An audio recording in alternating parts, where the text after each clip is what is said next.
ناظرین، کیا ہو اگر ایک کارٹون شو نے برسوں پہلے طاقتور لوگوں کے چھپے ہوئے رازوں کی طرف اشارہ کیا ہو اور چند سالوں بعد وہ حقیقت بن جائے؟ کیا یہ محض اتفاق ہے؟ جب دنیا خفیہ محفلوں، اثر و رسوخ اور بند دروازوں کے پیچھے ہونے والی سرگرمیوں کی بات کرتی ہے تو سمپسنز کارٹون کے طنزیہ مناظر یاد آ جاتے ہیں لوگوں کو۔ اور کیا وجہ ہے کہ جب عالمی سطح پر با اثر شخصیات سے جڑی سکینڈلز کی خبریں آتی ہیں تو ناظرین کہتے ہیں کہ یہ سب کہیں نہ کہیں کہانیوں میں پہلے دکھایا جا چکا تھا۔ ناظرین، اس شو کی بات کریں تو یہ شو ہمیشہ سے طاقت اور اختیار کے استعمال پر طنز کرتا رہا ہے۔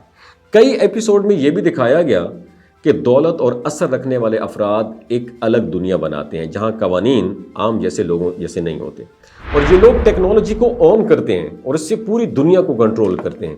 اور یہ منظر حقیقت کی عکاسی نہیں بلکہ ایک وارننگ ہے کہ جب طاقت اور جواب دہی کے درمیان فاصلہ بڑھ جائے تو خطرہ پیدا ہو جاتا ہے۔ اسی تناظر میں جب دنیا نے جیفری ایپسٹین سے جڑے سکینڈل اور طاقتور حلقوں کے ناموں کی ڈیبیٹ سنی تو بہت سارے لوگوں کو سمپسنز کی اس ایپیسوڈ کو یاد کیا جس میں با اثر طبقے کی خفیہ محفلیں اور چھپے ہوئے مفادات دکھائے جاتے تھے۔ سالوں پہلے اس کارٹون سیریز میں ایک عجیب و غریب جزیرہ اور مشکوک حرکات دکھائی دیے گئے تھے۔ لوگ حیران تھے کہ اس کا کیا مطلب ہو سکتا ہے۔ آج ایپسٹین فائلز نے سب کو حیران کر دیا اور سمپسن کی پریڈکشن میں ایک اور بڑا موضوع زمین اور ماحول کی حالت رہا ہے۔ بدلتا ہوا موسم، غیر متوازن قدرتی نظام اور انسان کے فیصلوں کے اثرات، یہ سب مزاحیہ انداز میں دکھائے گئے مگر پیغام سنجیدہ تھا۔ آج موسم وہی شکل اختیار کر رہا ہے جسے دکھایا گیا تھا۔ انسانی سرگرمیوں سے ماحول تبدیل ہو رہا ہے، گرمی بڑھ رہی ہے، برف پگھل رہی ہے اور سمندر کی سطح بلند ہو رہی ہے۔ رزلٹ کیا ہے؟ پوری دنیا کے بڑے شہر زیر آب آنے والے ہیں۔ پلاسٹک آلودگی کے حوالے سے بھی ایک واضح اشارہ ملتا ہے اور مستقبل کی ایسی دنیا دکھائی گئی جہاں کچرا زندگی کا حصہ بن چکا ہے۔ یہ ایک علامتی تصویر تھی کہ سہولت کے لیے بنائی گئی چیزیں اگر حد سے بڑھ جائیں تو مسئلہ بن جاتی ہیں۔ آج جب ریسرچ بتاتی ہے کہ باریک پلاسٹک ذرات ماحول اور جسم دونوں میں داخل ہو رہے ہیں تو وہ طنزیہ تصور حقیقت کے قریب محسوس ہوتا ہے۔ ٹیکنالوجی اور مصنوعی ذہانت کے بارے میں بھی اس شو نے کئی دلچسپ خیالات پیش کیے۔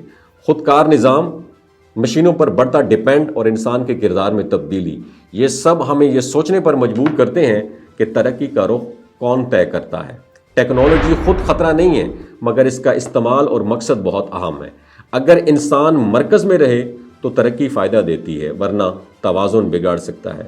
صحت اور عالمی خطرات کے بارے میں بھی بار بار یہ خیال سامنے آتا ہے کہ دنیا جتنی قریب ہو گئی ہے خطرات بھی اتنی تیزی سے پھیل سکتے ہیں، اور یہ خوف کی بات نہیں ہے بلکہ تیاری اور ذمہ داری کی یاد دہانی ہے کہ انسان کی اصل طاقت اس کی آگاہی اور تعاون میں ہے۔ ان تمام موضوعات کو ایک ساتھ دیکھا جائے تو پیغام بہت واضح ہے، اور یہ شو پریڈکشن سے زیادہ ایک آئینہ ہے جو انسانی معاشرے کی کمزوریوں اور امکانات دونوں کو دکھاتا ہے۔ طاقت کو جواب دہی کی ضرورت ہے، ترقی کو اخلاقیات کی ضرورت ہے اور مستقبل کو شعور کی ضرورت ہے۔ اور آخر میں سوال یہی رہ جاتا ہے، اگر طنز اور کہانیاں ہمیں خبردار کر رہی ہیں تو کیا ہم ان اشاروں کو سمجھ رہے ہیں؟